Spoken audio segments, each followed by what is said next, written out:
Good evening, everybody. Thank you for coming out on a Wednesday night. It's tough when you can just cross the room to your computer rather than having to leave the house. So thank you for coming out. Thank you, Matt. Appreciate having an opportunity to get to know you and just baseball operations with the Brewers. Finding out what's going on has been a point of interest with us. So I appreciate you giving us the time. Real quick before we get started, just a couple of reminders. We're still working on putting together the June 3rd game with the Fond du Lac Dock Spiders. We have a party of 4 right now. It'd be nice to have more people going up there. They're really being very, very gracious host. They're going to give us a tour of the ballpark, and they're going to bring in members of the team. Could be ownership, other front office, some of the players, or the manager. So if you're interested, let me know. I had today as a deadline just so we could start putting the package together, but we can stretch it out a little longer. So let me know. I know, Mary, you're going. Mike's going right now. So that's where we're at. So. And then SABR 51 is coming up, our convention in Chicago. I got an email from Jessica at National today, and we have 8 members going. We have 3 of us on here: Mary, Mike, Mike's not on yet. Mary, Larry, and myself. We have 1 new member from last December, and the other 2 other names I don't know. So it's very interesting. So that's coming up. So, but let's proceed for what we're here for tonight. And thank you, Matt Klentak. Am I pronouncing your name correctly? Cool. It was very well done. Better than most. It's 1 in a row. He's in his 2nd season with the Brewers after spending 6 years with the Philadelphia Phillies as the vice president and general manager, 2015 to 2020, and strategy and development officer in 2021. Matt became the youngest general manager in Phillies history when he was named to the position in October 2015 at 35. How did you rank in the position of youngest GMs? You had to be in the industry. Well, David Stearns was the youngest because I think he's 5 years younger than me, and we got hired the same offseason. So I think he was the youngest for a number of years. Wow. Yeah. Wow. Although you stepped down from the position in October of 20, you had your hands all over the Phillies run to the World Series in 22. Let's see, as you were overseeing baseball operations, the Phillies signed Bryce Harper. He'll be a good ball player someday. I predict he'll win an MVP, maybe even, or 2. Cy Young Award winner Zach Wheeler. You traded for JT Realmuto and Gene Segura, former Brewer, and also drafted infielders Alec Boehm and Bryson Stott. So your hands are all over that ball club. You also extended contracts to Aaron Nola. And then Phillies manager Rob Thompson and the current general manager Sam Folder, also part of the organization when you were there. So interesting. Prior to joining the Phillies, Matt served as assistant GM with the Angels from 2012 to 2015, director of baseball operations for the Orioles from 2008 to 2011. They weren't quite that well. They're good this year, but they weren't that bad back in that era, were they? I'm trying to remember. I'm happy to talk through it if you want. So I was with the Orioles, like you said, from 2008 to 11. That was a heavy rebuild period. Okay. I left to go to the Angels. And the next year, 2012, is when the rebuild kind of clicked, and the Orioles went to the playoffs for the first time in a long time. And then something similar happened when I left the Phillies. So maybe it's me. It's possible. Well, we might have to get rid of you for Euchre's sake. I just think Euchre's going to hang in there until they win a World Series. So, but we don't want to get rid of you. You began your career in baseball operations with the Rockies in 2003 and spent 3 years with Major League Baseball in labor relations. I would assume that was kind of a learning experience, learning all that stuff. Yeah. And maybe kind of it's okay. What I'll do is I'll just kind of, that was a great chronology as you went through, but I'll kind of just add a little color to it if Yeah. that works, and then we can kind of take the conversation wherever you want. Yep. Before you do that, let me ask you Yep. one icebreaking question, the ones I like to ask. Yeah. We'll get to know you a little better. What is your earliest baseball memory? Earliest baseball memory. That is a good icebreaker. I'll tell you what, I kind of think out loud on this one. I remember my first big league game. It was 1986. My dad took me to Fenway Park. I grew up in the Boston area. And they were playing the Mariners, and I remember, if any of you have been to Fenway Park, that's a pretty neat experience. I don't no matter what your age is, but I remember Wade Boggs hit a double and was thrown out trying to stretch it into a triple and arguing with the umpire. And that is like at the game, that is probably my most vivid memory of that game, which was my first game. I do remember playing just with a plastic ball and bat in my yard with my parents, with my grandparents. I don't know how far back I can remember my earliest memory, but the first game I went to, my grandfather took me to a game at Tiger Stadium because my grandparents lived in Detroit. I would guess I was probably 7 years old, maybe somewhere in that zone. And that was pretty neat. Again, if any of you ever had the chance to go to Tiger Stadium with the kind of the upper deck overhanging the field and the radio and TV booths, the press box behind the plate with those little like bridges, those little walkways, and obstructed view seats, and that was a pretty special experience. So, but yeah, I would say probably in that 5, 6, 7-year-old range are some of my earliest memories. So growing up in Boston, Red Sox fan as a kid?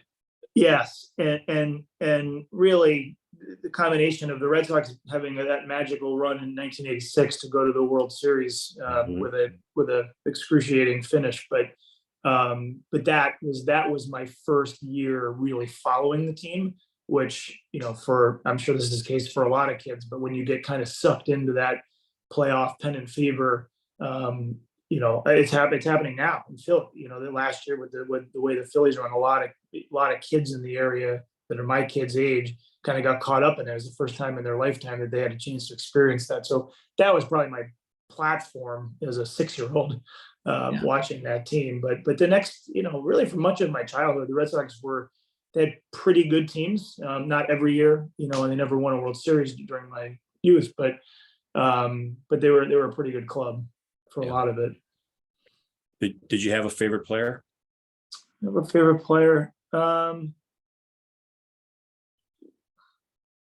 This is a true story. My favorite player, actually, as I got a little bit older, was Cal Ripken, who was not a Red Sox, who was an Oriole, obviously. But that had more to do with. So I was a baseball player myself as a kid and up through college, and you can't tell on Zoom, but I'm sort of tall. I'm tall for a shortstop, and I certainly was in the 90s. It's tall shortstops are more common today than they were 20 years ago, or even 30 years ago. But I naturally had a lot of coaches that would just kind of look at me and profile me as a first baseman or an outfielder or a pitcher. Nothing against those positions, but I wanted to play short.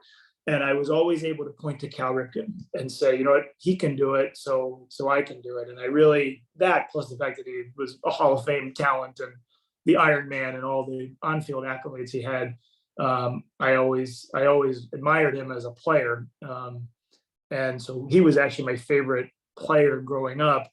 But there were a lot of good Red Sox. Roger Clemens was incredible in that 80s run. Wade Boggs is one of the greatest hitters of all time. And I still, even though he's in the Hall of Fame, I think he's probably underappreciated for how good he was in that era, doing things that I think would be appreciated today, but probably weren't when he was doing them, or weren't as much when he was doing them.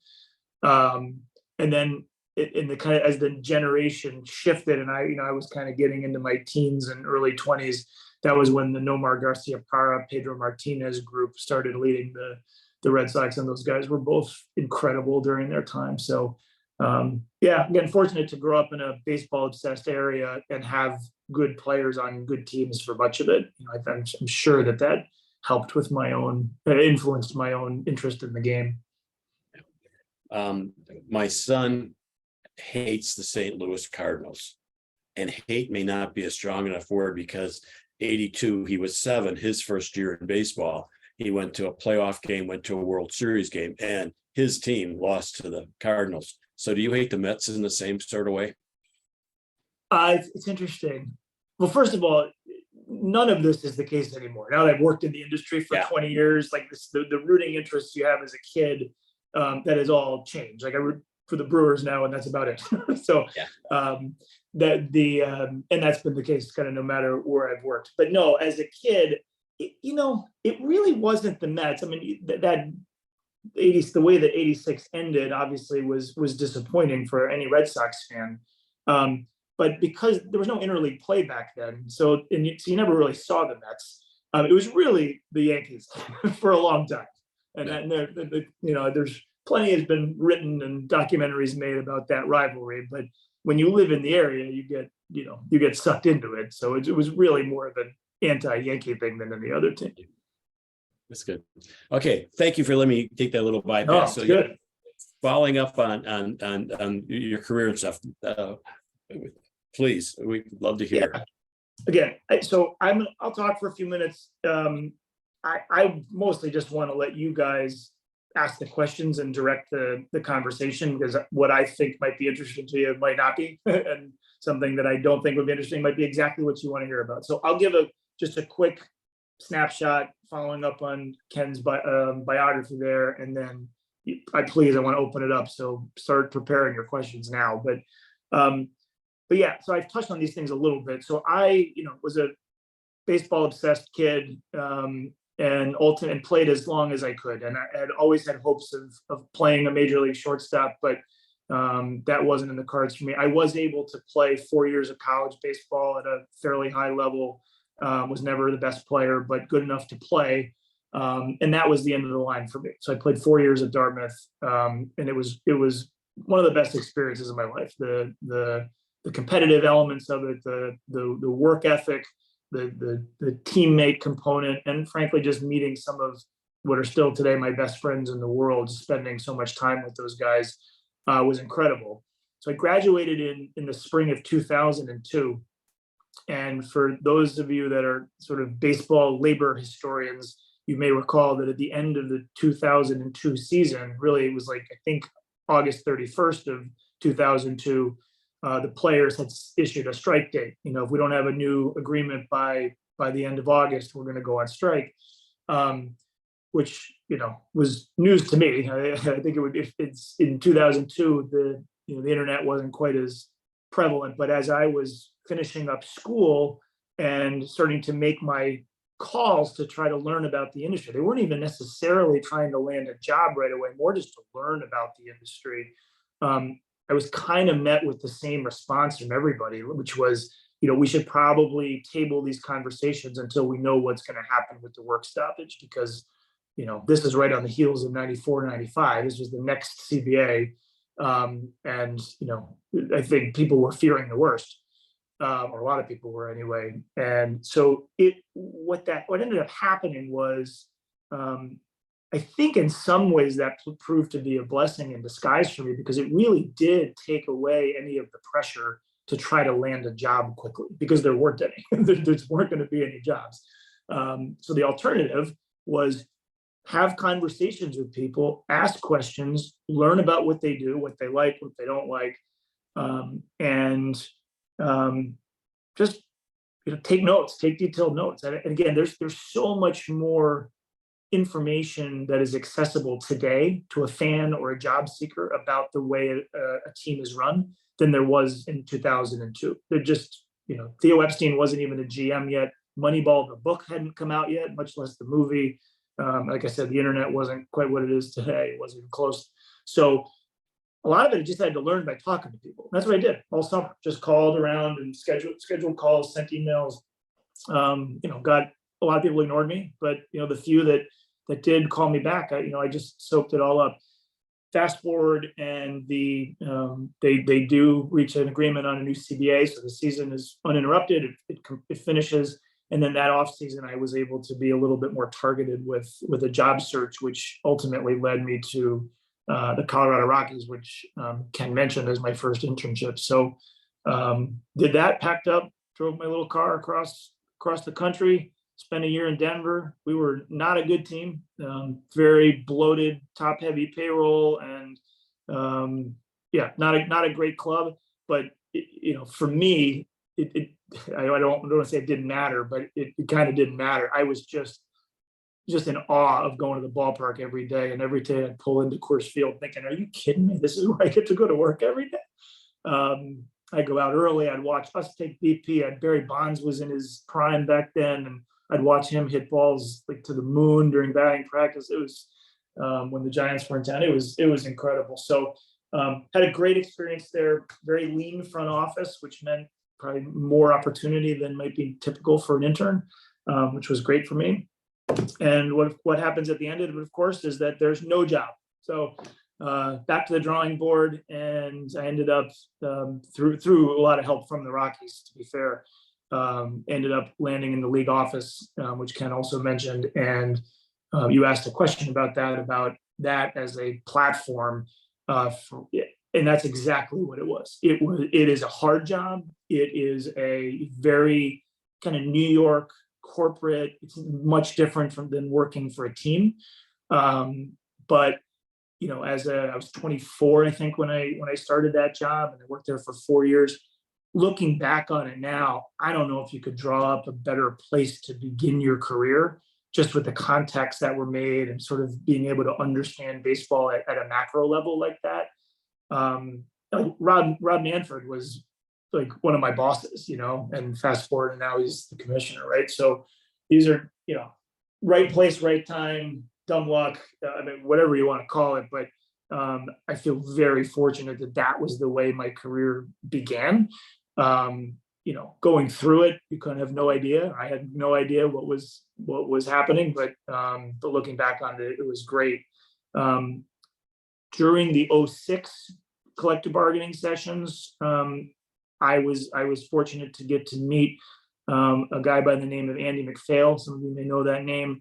At the time, Andy was the president and CEO of the Cubs, and he was part of our collective bargaining team. He was like one of the club folks that were part of our bargaining team, club representatives. And Andy and I partnered on a couple of projects on behalf of the league. And so we got to know each other pretty well. Well, fast forward a couple of years later, and he takes over the baseball operations of the Orioles, to really kicking off a much needed rebuild there. And as he was building out his front office, he took a chance on a young me to come over and help him out. And I'm grateful to this day that he did. There were those early years in Baltimore. Like I said, they were not good teams, but to be able to learn from somebody, work closely with, and learn from somebody as experienced as Andy, as accomplished as Andy, I count my blessings every day. It was fantastic, and I to this day I don't know why he put so much trust in me in that job, much less what I'll get to in a minute with about the Phillies. But I owe a great deal to Andy and the opportunities he gave me. So when I was in Baltimore, again, lean rebuilding years, stocking up on high draft choices, making trades, building for the future, acquiring players like Adam Jones and Matt Wieters and Manny Machado, JJ Hardy and Chris Davis and others. But what ended up being the core of that, and hiring Buck Showalter, but ended up acquiring much of the core of the group that ended up going to the playoffs 3 times in the subsequent years. I teased this earlier, but like a dummy, but I left right before it got good. I got a good opportunity to go to the Angels and be their assistant GM. And I don't regret it. I tease myself about being a dummy, but it was phenomenal. I got to learn from Jerry Dipoto and Scott Service, both of whom are in pretty high profile positions now with the Mariners, as you probably know. And also got experience working for a larger market team, which was much different than what I had done with the Orioles. Was my second week on the job. My first week with the Angels, I flew to Anaheim. My second week, we went to the winter meetings and signed Albert Pujols. I was like, wow, okay, this is this is no joke. I know that the contract didn't end great with the Angels, but it was pretty darn exciting at the time. That was a big deal. And then in May of that year, we called up Mike Trout. So my years with the Angels, we're a pretty good team. Won 98 games in 2014. Unfortunately, didn't advance out of the division series, but we had some really good players, some really good teams. Mike Scioscia was our manager. I got to live, 5 minutes from the beach in Southern California for 4 years. Like it was pretty good. And just about the only thing that would pull me out of that was a GM job, particularly one closer to home for me. And that's what happened. I ended up getting the Phillies GM job in the fall of 15. And again, it was a heavy rebuild. It was going to be a heavy lift, and I knew it. But it was also a larger market team. So in some ways, it was combining the two experiences that I'd had in Baltimore and with the Angels. And I thought, you know what, this is, you never know if you're going to get this opportunity again. So let's go. And that's what, and so I took it, and it was,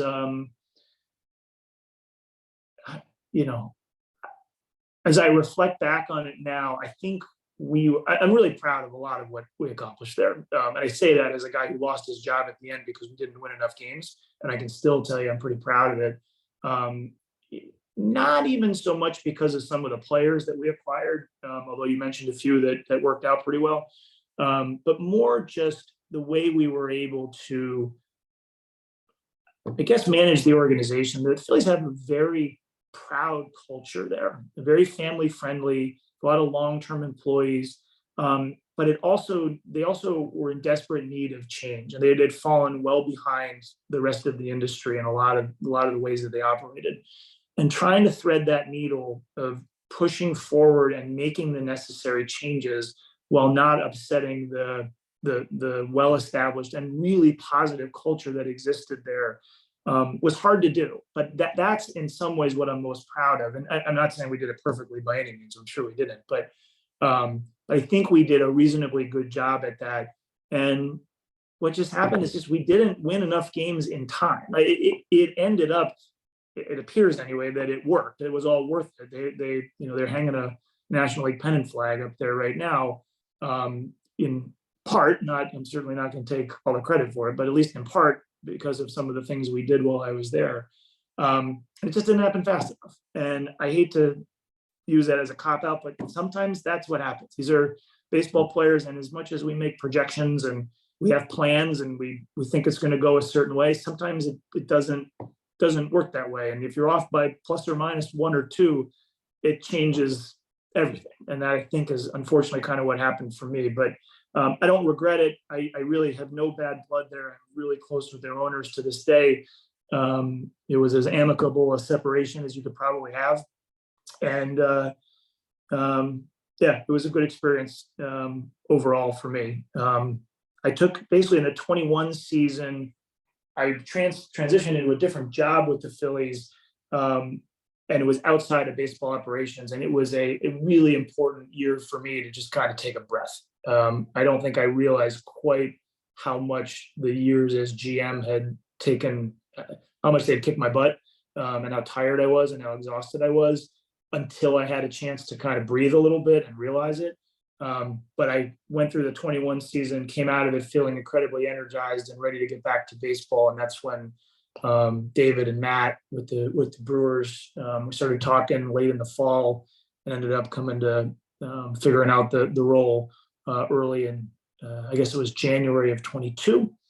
And what I've been doing, my first year in 22, it was almost exclusively international scouting. I've been overseeing our international scouting group, which is great. And it was largely new for me. And I've overseen it at kind of a high level, but never really in the trenches of it at any point in my career. So that was fun and refreshing. We have a great team. I'm sure we'll talk about this more, but we have a great group in our international international department. But this year, since David has stepped aside in the fall, I'm also been helping out more now on the major league side with some of the trade conversations with other teams and agent conversations, and some of the just weighing in on roster moves a little bit more than I did last year, which comes somewhat natural to me given my background, and I'm happy to help. So we'll see where the future heads in terms of my role with the Brewers. But for right now, it's been great. People are fantastic, and it's really been a nice fit for me. So very happy. So that was longer than I intended it. I apologize, but there's some context, there's some color, and where do you guys want to take this?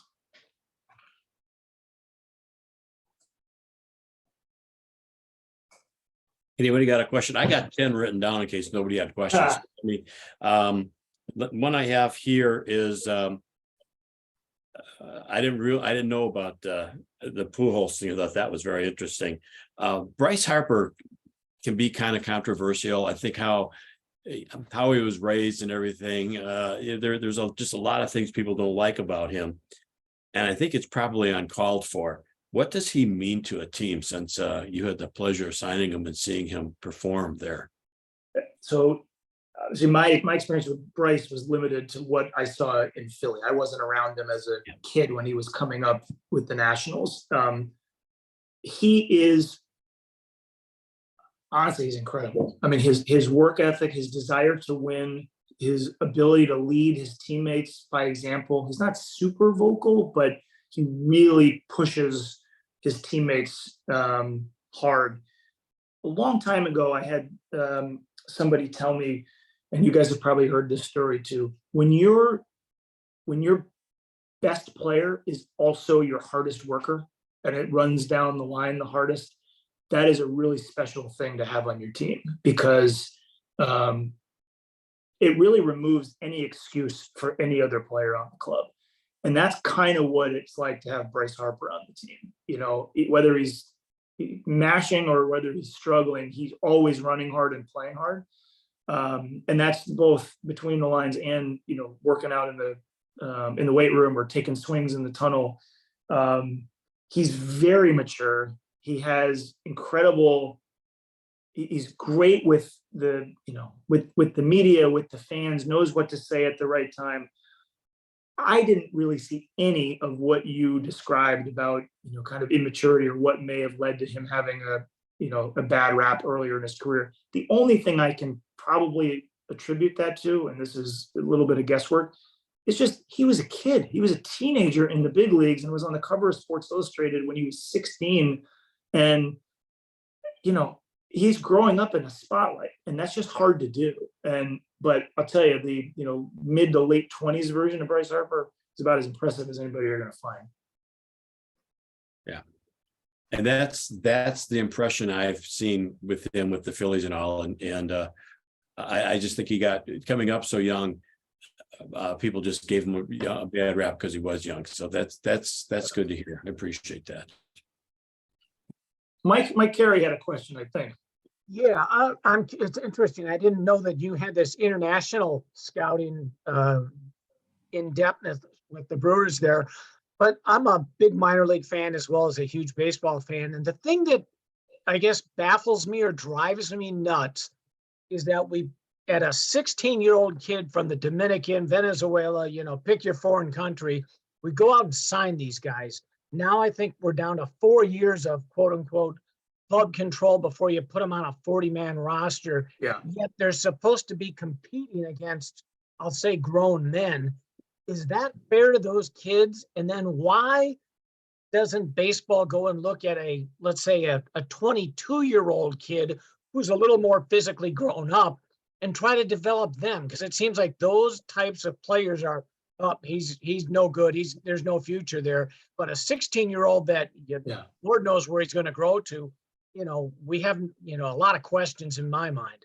So this is a really good question, a complicated one, and one that I think the bargaining parties have been working on for some time now, but without reaching maybe a perfect compromise yet.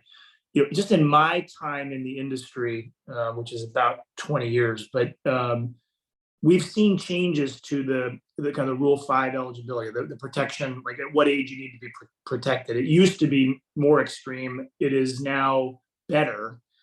We pushed it off. That's made the Rule 5 draft less exciting as a byproduct of that, but I think it's probably been better for player development. But I think what you've hit on is 100% the right question, because a 21 or 22-year-old coming out of a 4-year college versus signing a player, let's say they're on the young end of 16, when they sign, like, how are those guys, why are they being evaluated on the same scale in terms of roster protection? And it's not exactly the same scale, but it's not as far apart as their age would suggest it might, or maybe it should be. And I wish I had a better answer for you. I really don't, but it does. And I've seen it happen. It can put the younger international player in a tough position. It can put the team in a tough position to make decisions where you're protecting players before they're not major league ready yet. They know they're not major league depth yet, but they're also talented enough players that you can't risk, or you don't want to risk losing them to another team. And then they start to burn their options before they're actually major league depth. And we get to when we had this when I was with the Phillies. You guys probably know the player Jorge Alfaro, catcher. He's bounced around a little bit now, but at one point he was one of the can't miss international prospects going. Physical, power, could run, had a cannon, just he could do everything. And for that reason, it was with the Rangers at the time, but they added him to the 40-man young. He started to burn his option years. And by the time we had him with the Phillies after we made a trade, we were in a position where he was out of options. So he's going to be a big leaguer, whether he's ready or not. I don't know if that was the best thing for Jorge Alfaro's development. And he's not alone. This has happened for many players. It certainly is helpful to getting them to the big leagues quicker, to putting more money in their pocket quicker, so they can understand the labor side of why that's appealing. I get that. But broadly, if you kind of take a step back from that, I'm not sure that's always the right thing. And look, you're going to have phenoms. You're going to have Julio Rodriguez and Acuna and Soto and some of these dudes that just are just sick. And it doesn't really matter what the timeline is. They're just so good. But the vast majority of players are not that way. So I hope that's a conversation that continues to occur in bargaining. The hot topic that's sort of tangentially related to that is the international draft, which made headlines this last go around of bargaining. We didn't ultimately end up with one, but I think that will, if in the future those conversations resurface about a draft, I think the question will be, should they be drafted when they're 16 or should they be drafted when they're 18? And they should they be more on par with sort of the equivalent of a domestic high school kid?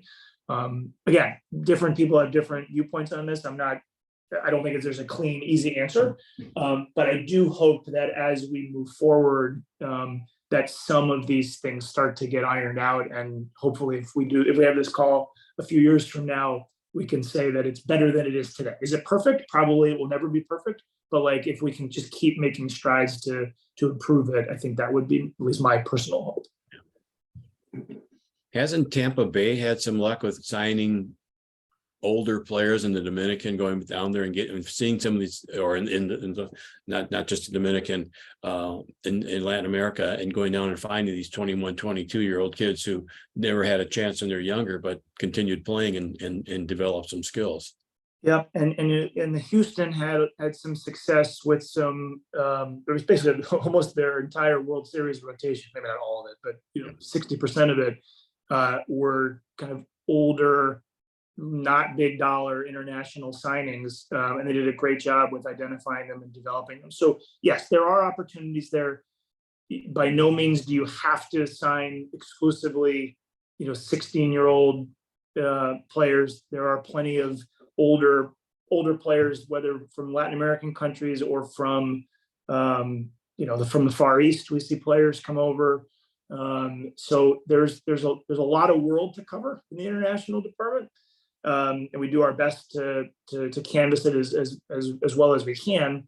The demographics of major league rosters and just sort of where value comes from does have, our focal point is mostly in the Dominican, Venezuela, kind of those Latin American countries. But you look at any roster and you're going to find players from countries other than the DR and Venezuela. And so that's why we have to scout them. We have to put in the work there because we know there are good players coming from there. Interesting. On your travels to international, any interesting stories there? Ballparks, fan experiences, it's a different a baseball game. Yeah, I would say I go to the Dominican most frequently. Maybe second would be Colombia. And the reason for that is that's typically where we see the Venezuelan players. Because we don't travel to Venezuela, but the Venezuelan players can get to Colombia. So those are probably the two most common stops internationally for our group, or at least for our US-based group that travels. I think what you find, particularly in the Dominican, is just how passionate the whole country is about baseball. Like I'm not saying every, but like when you're driving, there's baseball fields everywhere. There's kids playing everywhere. There's grown men playing everywhere. There are women playing everywhere. There's just everybody's playing baseball. There's billboards advertising it. You go to dinner and it's it's a winter league game on TV. It's their national sport, and it's part of their culture, and they're really proud of it. I mean, I talk to our scouts down there, and they follow who, the Dominican-born players that are in the big leagues, whether they're Brewers or anywhere else. They know where they are, and they follow them. They should be proud. They're one of the best, baseball countries in the world, and they're proud of it, and they should be proud of it. Yeah. Anybody else have a question? I can just reach into my pile. I don't even turn the page over. So I don't know if you've ever listened to the podcast that Dillard and McCulvey do, but the big question mark there is they're trying to see how they can get in to see the pitching lab, because I want to know what the heck they do there. So have you had a chance to see the pitching lab? I have, but probably not in the way that those guys want to see it. I don't know that there's any great secrets to it. It's probably roughly what you think. It's a way to measure a lot of interesting things and try to gain some information about the way players do things. I think a lot of teams have it. I don't know when the Brewers installed theirs. They may have very well been ahead of the curve. I think at this point most teams are doing things like that. Maybe not exactly a lab, but something like that. But it's you guys well know, it's just the more objective we can break anything down, like the better we can measure it, and the more we can work with it, right? So that's whether that's scouting 16-year-old Dominican players, or signing a major league free agent, or helping a pitcher with his maximize the movement on a certain pitch. It's the same thing. Like, let's strip it down, let's figure out what we're working with, and then once we have that information, now we can move forward and come up with the best plan to achieve what we're trying to achieve. And I think that's probably an example of that. But I have not listened to the podcast, but I'm curious. I know I may, because I kind of want to hear it. Yeah. I'm going to probably use that on McCulvey next time I talk to him, just to bust his chops a little bit. Klentak's seen it. But but because the Brewers seem to have done a very good job of developing pitchers, better than a lot of other teams. Tampa. I always say, if Tampa picks up a pitcher, the team who just traded him made a mistake, because they saw something. But the Brewers, I think, are in that class also, that they seem to see something and be able to communicate that. I think so. I think you're 100% right. This has existed long before I ever got here. But I think that's exactly right. And I think there's a couple of reasons for that. I think the Brewers do have good scouts, good evaluators in general, and really good pitching development people. And those two groups also work very well together. Yeah. But the other thing the Brewers have is a willingness to try. They have a willingness to take chances, to try new things. And not every organization, for whatever the reason, may have the same tolerance to try something different, to scrap a pitch, try a new pitch, change an arm slot, change a pitcher's role from bullpen to starter to bullpen. Or again, there's a million examples, but I think the Brewers have been very good at identifying some things that may be interesting, and then working with the pitcher to to see if they can do it and execute it. And really, when it works, it benefits both parties, right? I mean, the Brewers get an effective player and helps them win games, but also the player performs well and advances their career. And hopefully it gets paid more or gets to pitch in the role they want to pitch, whatever the goal might be. So it sometimes the teams and the players are billed as adversaries, right? And during collective bargaining, for example, it very much feels that way. Yeah. But more often than not, it's not that way. We are very closely partnered in trying to really achieve the same things, which is getting the players to perform at their best. I think the Brewers, again, for a number of years now, long before I got here, have done a really nice job of partnering with their players and the scouts and the development folks to help the players achieve that. Does that give them an edge, having signed players when you're talking to some pitchers, because they have the lab and they have a proven record with the pitchers? Does that give them an edge when they're talking to pitchers about joining the team? I think yes. The short answer is probably yes. I think it probably though depends on the level that you're talking about. So if I'm a free agent pitcher coming off a tough year or coming off an injury and I want to sort of get my career back on track, there's probably a small handful of teams that I'm going to target as that player that I know have a track record of helping players do that, get their careers back on track. I think if you're a 10th round draft choice, you probably don't have the luxury of choosing necessarily, and maybe to a small degree, but you're probably just going where you get drafted, so I think it probably depends. But I like to think so. I like to think that, developing a reputation as an organization that is good in a particular area can help. I think there's probably enough examples of that, Brewers and other teams alike, that would suggest that there is something to that. Yeah, good.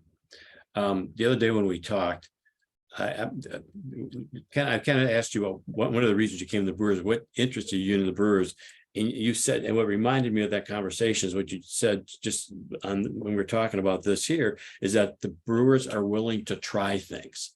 Yeah. And one of the things that you said impressed you with the Brewers is they are willing to explore and talk and not take chances, because you just can't keep doing things the same way. Yeah. A little about that. Yeah, I'm happy to. Yes. So when I was looking initially, it wasn't the Brewers specifically, but when I was looking to leave the Phillies and get back into baseball operations, there were a couple of key things that I was interested in. One of them was what you just said, which was getting involved with an organization that does like to innovate. It does like to try things, and basically a place that I can go learn. I'm 40. I was 41 at the time. I'm 42 now. I understand I've had a 20-year career, but I'd like to have another 20, right? And it's I'd like to keep learning, keep growing, and from the outside looking in, and I'd known David Stearns for a long time, so it wasn't that risky for me because I knew the guy in charge. But from the outside looking in, I'm noticing a lot of the same things that you guys have asked about here, about the way that the Brewers have had so much success with pitching, that they had a number of playoff teams in a row, that they're doing more with less, and I was intrigued by that, and I, having now worked here for not quite 2 years, it's been validated. I mean, that's part of the organizational culture, is to turn over every stone and look under it and think about problems critically, rather than just accepting the answer that might have first surfaced, but to really think through that. Part of that's because we have, I think, really good people who are driven to do that. And part of it, nobody wants to hear it, but part of it's our market side. We have to do that because we can't go sign Bryce Harper. That was a luxury we had in Philly. I'll be back in 1 second. That was great, and I'm glad we did it. But most teams can't do that. And I can't. I'm not the owner. I can't say we would never do that. But historically, anyway, that's not something the Brewers have done in the past. So we have to think differently. We have to look for opportunities in places that others may not be looking. And then if that works, we need to keep looking for the next opportunity, because once we find it or another team finds it, that gap's going to close very quickly. And we kind of have to keep pushing. So it's a really good group. It's been a really good group for a number of years, and our job is to kind of keep pushing and keep growing. I've got another question for you in terms of innovation. With the trade deadline coming up there, August 1st or whatever the date is, seems like teams get pushed into sellers or buyers. Yeah. And the middle ground is just non-existent. Why do teams not try to take advantage of, I'll say, acquiring talent in that middle pool, maybe not for the stretch run, but for the following, a year or two? Not granted, some are just rental players that are being traded, but shouldn't there be other opportunities for teams that are looking for good players that need a change of assignment at that time, where they say, hey, we need a left fielder, we need a second baseman. I see you're whether you're trading or not, are you interested in dealing? But it just seems like that never happens these days. Yeah. So that's another really good question. I think most teams would tell you and pass a lie detector test if they said, like, we are open-minded to anything. And I think most teams are open-minded to anything at just about any point in the calendar. And I think that's true. I also think that just purely analytically, academically, like, looking for value, whether it's on the sort of buyer or seller side of the equation at any juncture, is probably the best way to sustain winning over a long period of time, whether that's at the trade deadline or in the early offseason, late offseason, spring training, whenever it is. I think that's probably what should happen. But I think realistically what happens, whether this is because we live in a very binary industry, you are either this or you are that, you are in, you are out, right? It's like, and that's the way our sort of sport is marketed by the media, and that's the way that it's kind of consumed by fans, which is fine. I think we do fall into the trap of which one are we, right? And you guys know very well what we tried to do last year was to kind of play the middle, right? And we traded one of our better players, who's been a great Brewer, Josh Hader, for a long time, and turn that into, multiple younger, controllable players that we thought would not only help us in the long run, but also would help us that year. Like, I don't think, again, I'm not the GM, I'm not the owner. I probably can't speak formally on this topic, but I'm pretty sure we wouldn't make that trade if Taylor Rogers isn't coming back in that trade, right? Because we know what it's like to be at the trade deadline in playoff contention and to trade away. We don't know this, but we know it's going to be a big deal to trade away one of your better players. So we're going to make sure that even if we're making this trade, we're going to get back some major league value. And maybe Taylor Rogers isn't exactly Josh Hader, but he can take his spot on the roster. He's been a very successful left-handed reliever in the big leagues. And we tried to factor that in, right? Well, as it turned out, Rogers kind of faded down the stretch, as we well know, and that trade, kind of blew up in our face publicly. And really to this day, we still kind of feel the sting of that from fans and from the clubhouse. The players didn't love it, and they were vocal about it right at the beginning. So even I guess I bring up that example because there are very real consequences to trying to thread that needle and, do, even though it may be the right thing to do on paper, the right value proposition, the right everything, there's still a cost to that. And that cost can be really hard to measure. It's missing the playoffs by one game. Would we have missed the playoffs by one game if we had not made that trade? I don't know, right? Hader wasn't throwing the ball great at the time we traded him, and he really didn't throw the ball that great for San Diego after the trade. He was much better by the time the playoffs rolled around, but for much of the summer, he wasn't. So I don't know what would have happened. Nobody really knows that. But I know this very well from my Philly time. Sometimes the outcome, you can go back and write the narrative. and that is kind of what happened. We missed the playoffs by one game, haters pitching in the NLCS. And, the conclusion is we made a mistake and we shouldn't have done it. And that might be right. But then you fast forward and we're able to turn Esteury Ruiz into William Contreras. William Contreras is, is a top 5 catcher in the league right now, who we have, under control for another 4.5 seasons. It's like, you get it. I'm probably going too far here for my role in the organization. I probably shouldn't be speaking too emphatically on this, given that I'm a special assistant to the GM and not the GM. But I think that is the rub, is that even though you may want to not label yourself a buyer and a seller, trying to do something in the middle can be confusing to those around you. And that's a very real thing that we have to consider.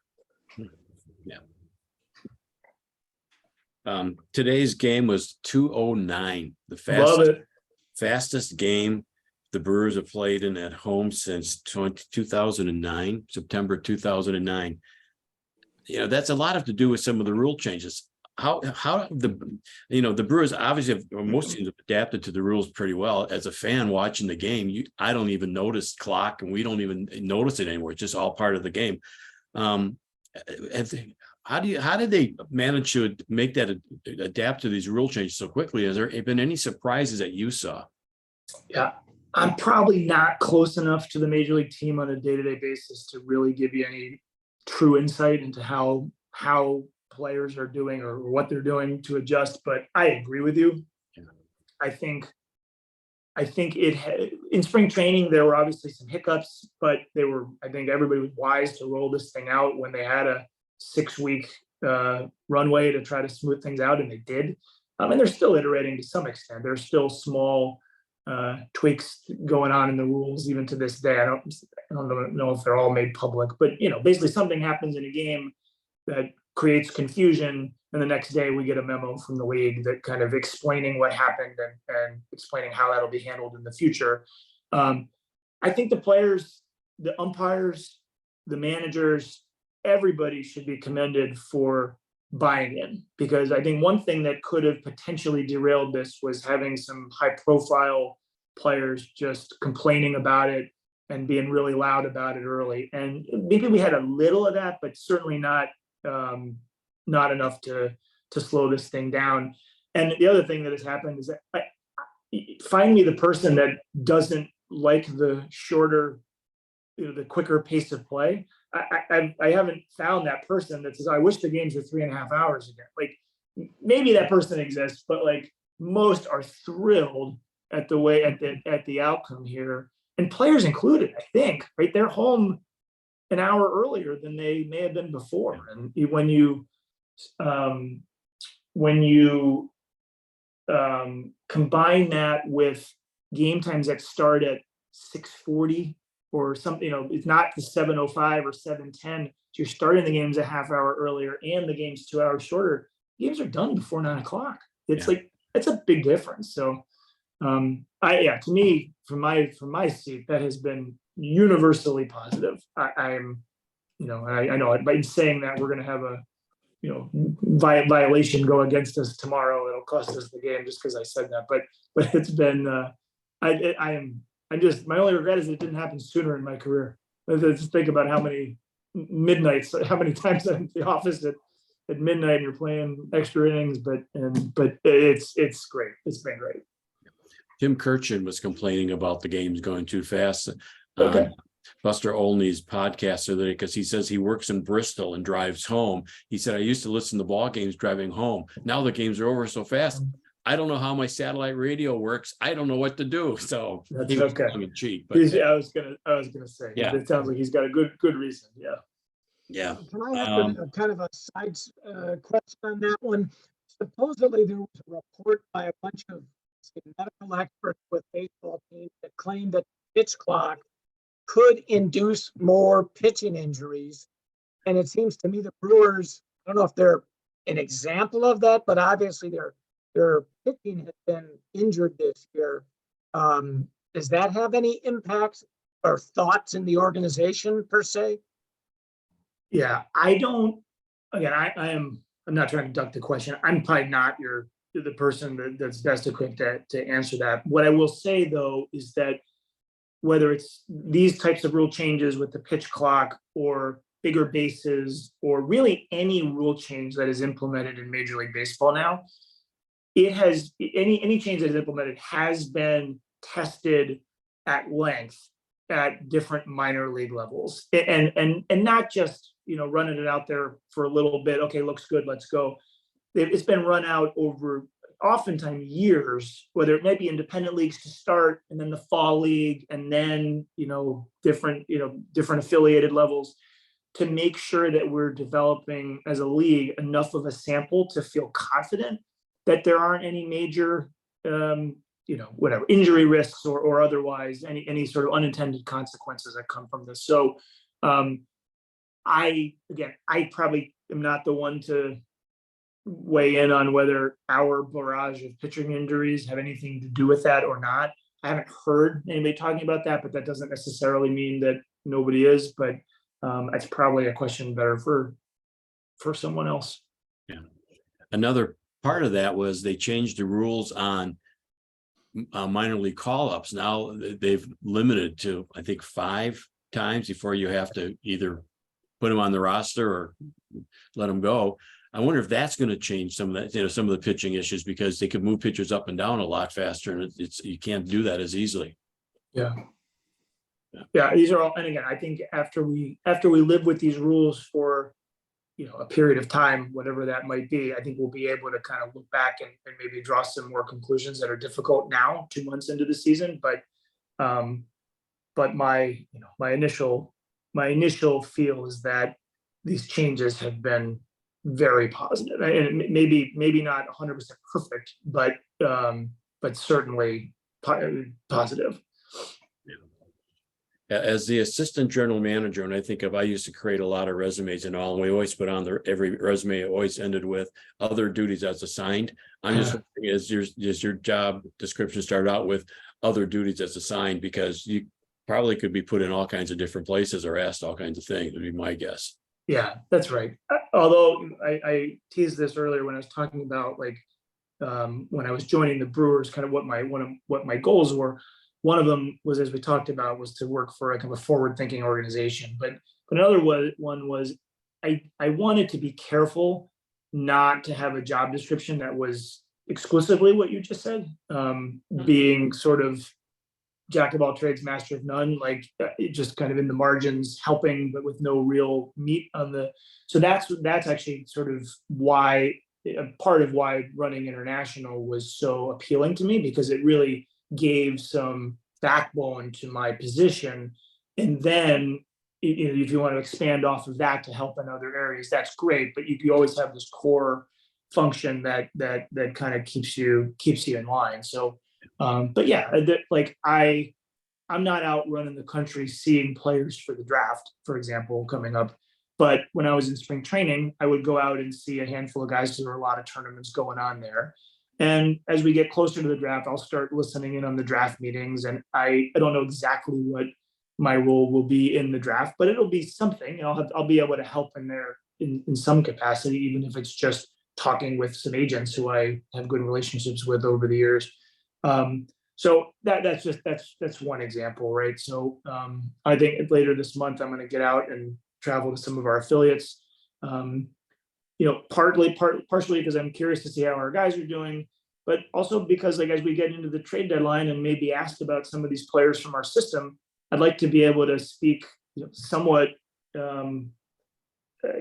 intelligently on what I've seen, and again, you can see a lot in video.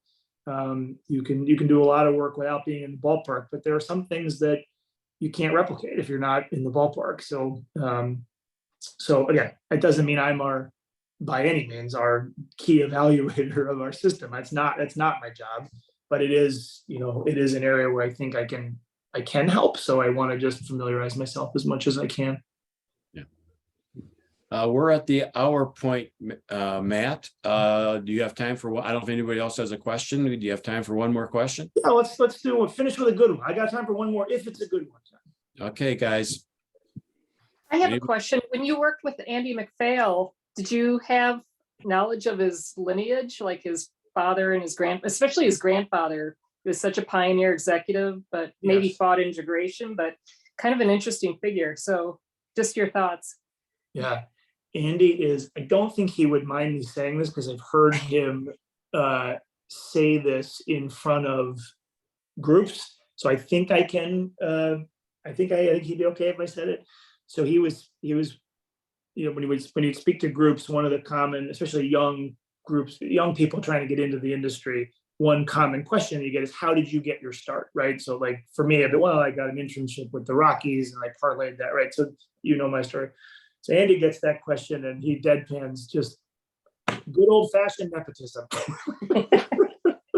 He's got a great sense of humor, but his grandfather and his father are both in the Hall of Fame, Mary, as I think you probably know because you're asking that question. Andy himself has 2 World Series with Minnesota. He took the Cubs to within 5 outs of the World Series. He was just as instrumental as me or anybody else in kind of this current Phillies rebuild, which resulted in an NL pennant. I am biased because I'm very close to him, but I think he's every bit of a Hall of Fame executive. So I hope he follows in his family's footsteps. I don't know how that works, but I certainly think he's deserving. But what is extra interesting there, which you may know, you may not, but both of Andy's sons, he has 2 sons, both of his sons are on the fast track in the industry too. So his son Reed, who's his older son, works in the league office, and I'm not certain of his title, but he's got a big fancy title working in the league office, and he's involved in all of the big things going on, the labor relations and the negotiations with the union and the rule changes. If it's big in MLB, you can bet Reed's involved in it. And his younger son, Drew, is the farm director of the Twins, which is actually where Andy was GM a long time ago. So both those guys are kind of on the ascent and kind of the 4th generation MacPhail. So great baseball family, great family, period. Great people. A guy I probably shouldn't have skipped over as much as I did, but I'm just super, super grateful forever for the opportunities Andy gave me, both in hiring me, but also in just trusting me and giving me the work and allowing me to grow. Just probably no one person in the industry that's impacted me as much as him. That's really interesting. Thank you. Yeah. Good question. Good one. Yeah, Good one to end on, if that's what we end on. Yeah. Matt, this has been a pleasure. Nicole said you're going to really like him. And I can't talk for everybody else, but I enjoyed this. I enjoyed our phone call the other day too. We'd love to have you come back sometime. Maybe if every year or two come back, just catch up with you would be wonderful. We're SABR. If you ever have any questions for somebody in SABR, reach out to us. We'll be glad to see what we can do to help you. We're nerdy enough that you come up with something good, we might really get into it and go after it. Guys, I really enjoyed it. Their questions were fantastic. And Ken, I will agree in advance if you ever want me to have me come back. I'm happy, as long as it aligns with my schedule, I will do it. With one sort of qualifier, you mentioned to me on the phone the other day that sometimes on the back end of these, you guys get together for, I forget, brews or beer. There's some, what is it? Bar time. Bar time, exactly. Yeah. So if ever the occasion were to arise to do one of these in person, and I happen to be in Milwaukee at that time, we'll try to schedule that I can join you for bar time. That sounds fun too. So yeah, we try to do a spring and fall meetings, and who knows, maybe we could work around your schedule. So yeah, sounds great to me. But guys, thank you for the great questions and for joining and for your support of the Brewers. It's a special market. The fan base is awesome. The love, the support we feel is incredible. So really appreciate everything you guys do for us. Well, thank you very much. It's been a pleasure getting to know you. Absolutely. Okay. Take care, Thank guys. you. Have a good night. Thank you. Thank you.